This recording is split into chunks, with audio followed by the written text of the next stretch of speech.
It's a pleasure welcoming you all to today's session. I am Soumya, and I'm a tech and policy lawyer with the Indian Governance and Policy Project. This chat's going to be on generative AI, a technology that is as inspiring as it is disruptive. Um, Based on what we've seen recently in the media and generally being in the tech and policy space, I will say that Gen AI is usually viewed from the lens of potential harms, right? Be it job displacement, be it ethical concerns in how it will be developed and deployed. But it's equally crucial to sort of put that spotlight on what it brings to the table in terms of transforming the world of creativity. Now, as a lawyer, I will say that our biggest fear is that it'll remove us because we tend to look at it as automation of tasks, executive that can get us out of the room. But it's more than that. It is also sort of rebuilding how we shape and reconnect with consumers. And I'm joined by two fantastic people who work in very interesting spaces where they have transformed generative AI and what it brings to their work. So I'm going to jump right in because of paucity of time. I'll start with you, Preetika.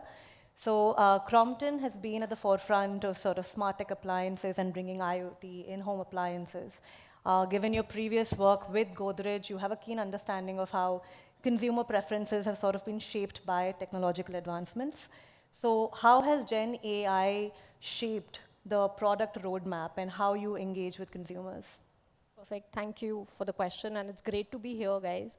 I think, as we were discussing earlier also, right, AI has been there since ages. It's just that Gen AI is something that, now has got a lot of normal people's attention to the topic. As a marketer, as a person who is working in consumer marketing, we have been using AI to understand what the consumer needs, whether it's, just personalized recommendations that you get on e-commerce platforms or your, the brand website that you visit, or whether it's, the communication that you get in form of an email. So brands, organizations have been using AI to understand what the consumer wants, understand the data that they're, gathering since such a long time and harnessing the power of it. But with Gen AI, obviously the game kind of changes because now as a marketer, I'll be able to reach out to the consumer that I know, okay, this is the demand that the consumer has. Because as consumers, we ourselves always want personalized, experience. I mean, none of us expect anything less from any brand that we are ready to buy. We want the pre-purchase, the purchase, and the post-purchase experience to be seamless. We want the brand to understand what we are expecting and serve us exactly that. While brands know this, the challenge that any organization would face is how to deploy and actually execute this challenge, and execute and meet the requirement of the consumer, which is what Gen AI will be able to do for us to a large extent now. Largely because from a creative and content, and being on the topic of creativity, it allows you to disseminate content and creatives, personalizing it at scale, which earlier was a bigger challenge, right? Now today, if I want to run and go live with a campaign, I can do that in half the time that I would have taken earlier. Just streamlining things, just streamlining the content, thinking of a campaign idea, working on an insight, developing creators, all of that has been automated to a large extent. And even companies like Crompton or Godrej, as you mentioned, are on that path to kind of use that. And obviously it gives you that insight into the consumer mind. What is it that is that they're clicking on? Every asset that I put out in the digital space today kind of reflects back and gives me insight on what the consumer really wants, and that is used in developing products also. And a similar level of intuitiveness is what consumers are expecting from products also, right? So I would love if a water heater that I use in my house kind of automatically switches on at 7 a.m. so I don't have to really wait for it, the water to heat. That's a basic requirement that consumers have today. So I think with Gen AI and with the power of AI overall, that is where, we will all, that's the road that we all will go down. Thanks, Preetika. On personalization of content, I completely agree. And I also feel like it impresses me, but also daunts me, right? Like, why do you know so much? Or why do you know more about what I want at this point in time? But on that, I'll come to you, Ashish. So now you've worked extensively in the insurance and the mutual fund space, right? And they both rely on two crucial elements, which is risk and trust. And risk and trust is one place where generative AI has a very mixed report card, right? We either only view it as a risk and we are a little unwilling to trust it. So in the financial space, where consumers often seek simplicity and clarity, how does Gen AI sort of step up your game? Particularly because you're looking at a very, very diverse range of consumers who may have very curated needs, right? And you have to reach across regions, across languages and various barriers.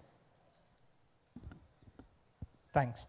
I think, see, the core thing which we need to understand, I think we all say AI, Gen AI, so what is it? We need to understand that.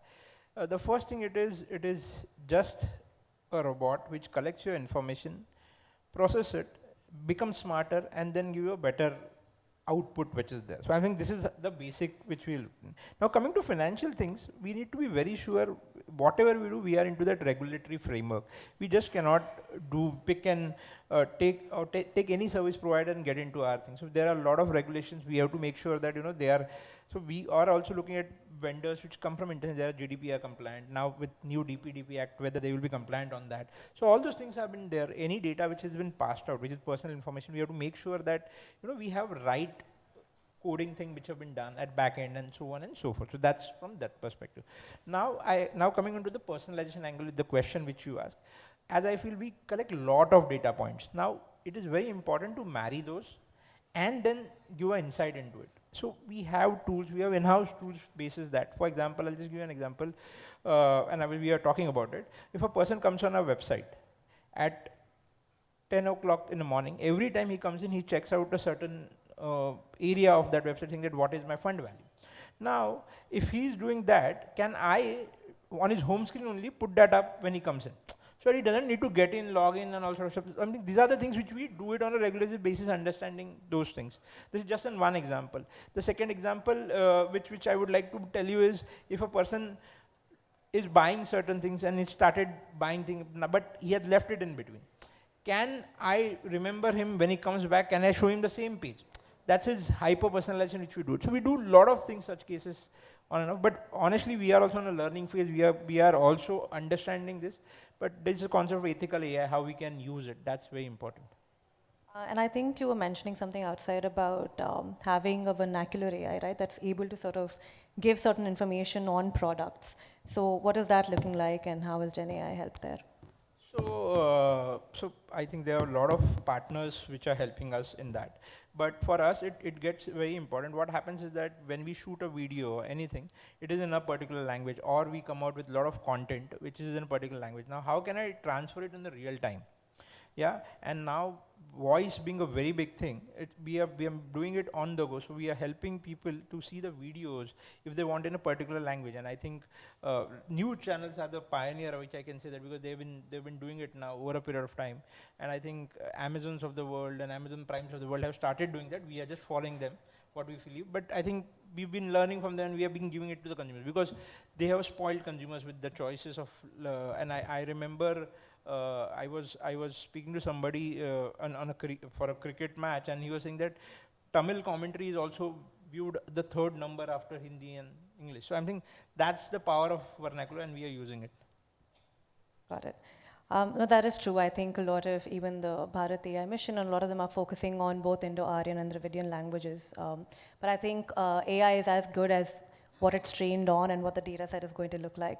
What I also want to understand is that just the basis of Gen AI, right? So in developing it, they use something which is setting up two networks, where one is generating certain content and then the other one has to identify whether it's real or fake. And over time, it has to get that good that you can't discriminate.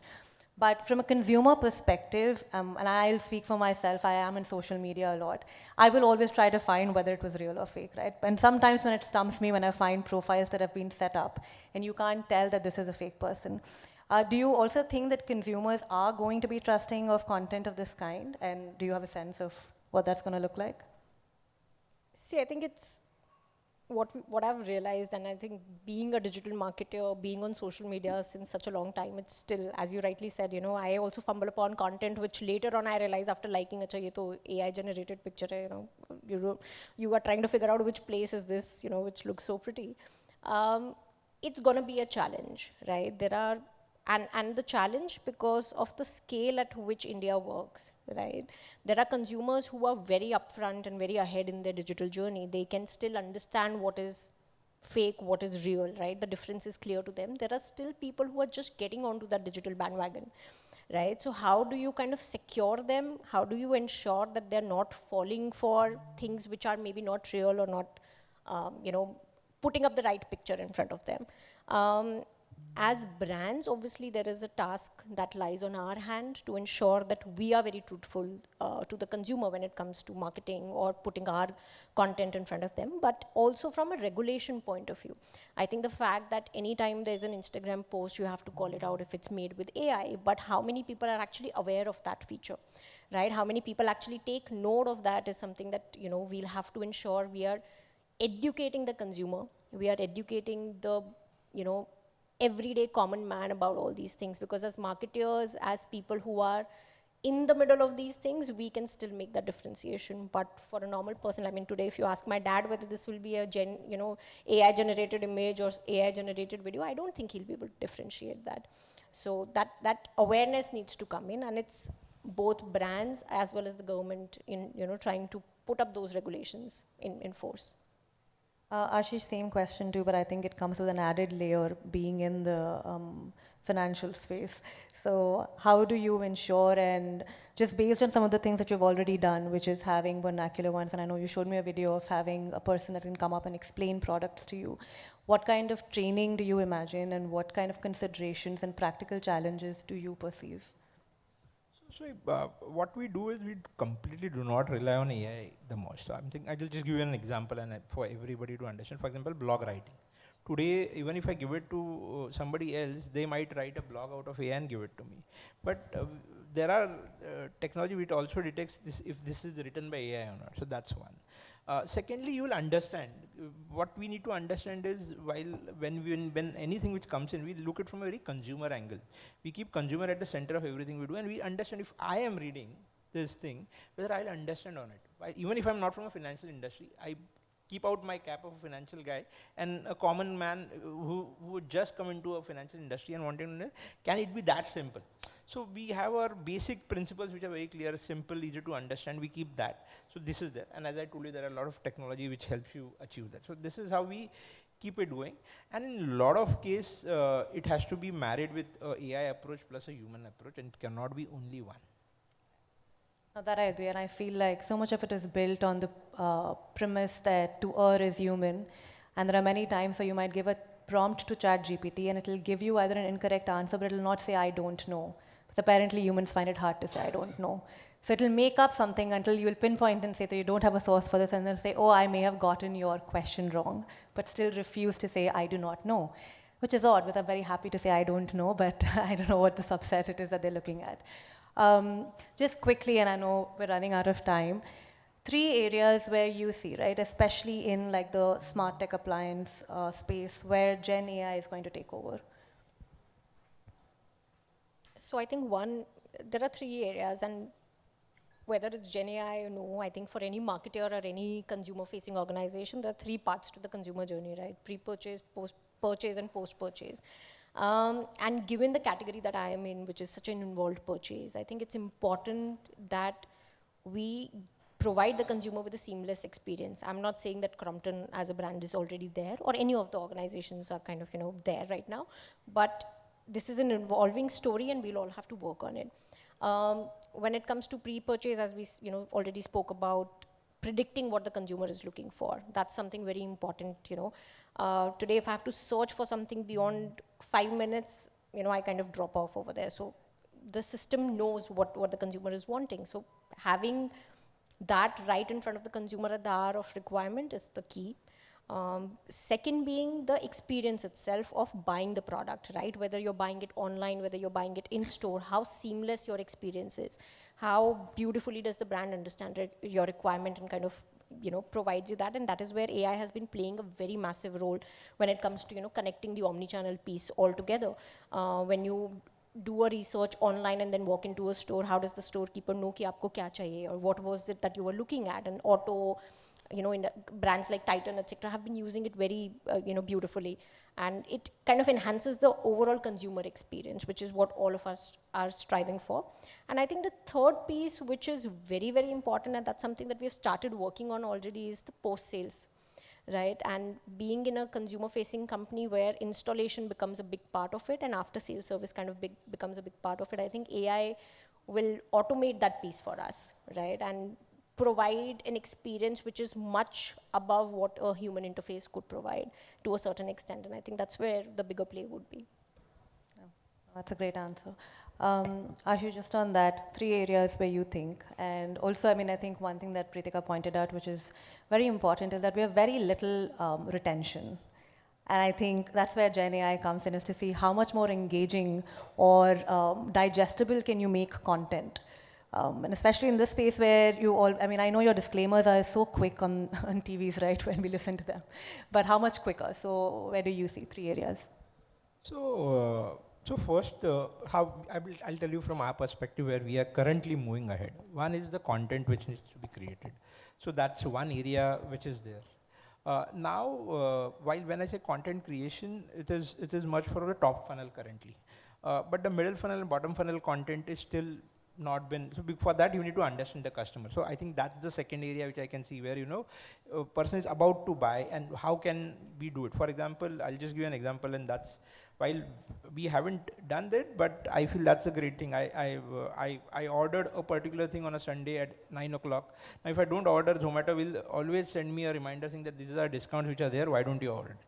So I think if we can understand the customer, so I'm thinking customer understanding, more customer understanding, and hence hyper personalization. So that's the area which is there. Second area which I clearly see is, from real-time videos, which we really do for every day. For example, people who want to hear the market commentary from chief investment officers, so on and so forth, we have started creating a lot of video content that's there. Third is after sales, what she's saying, but for us it is post-purchase journeys, where customers have this habit of seeing their portfolios every day.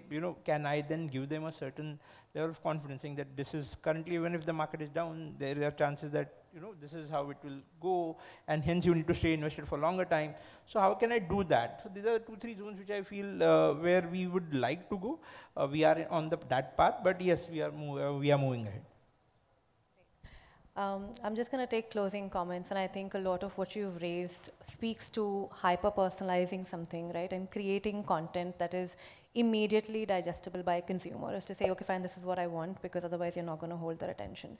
But I think it comes with its inherent challenge of ensuring that you're either not misinforming or you're giving them full information to be able to take. And I know that recently there was a video about the RBI governor where he, I think, promoted certain stocks, and then they said, oh no, but this was like a deep fake video, and it's so easy to generate that. So how do you also maintain the integrity of your brand? Because once you get into this, then it's that open space. And AI is as good as what it's being trained on. So you're right, and just in terms of the data and the data set and how it will be trained.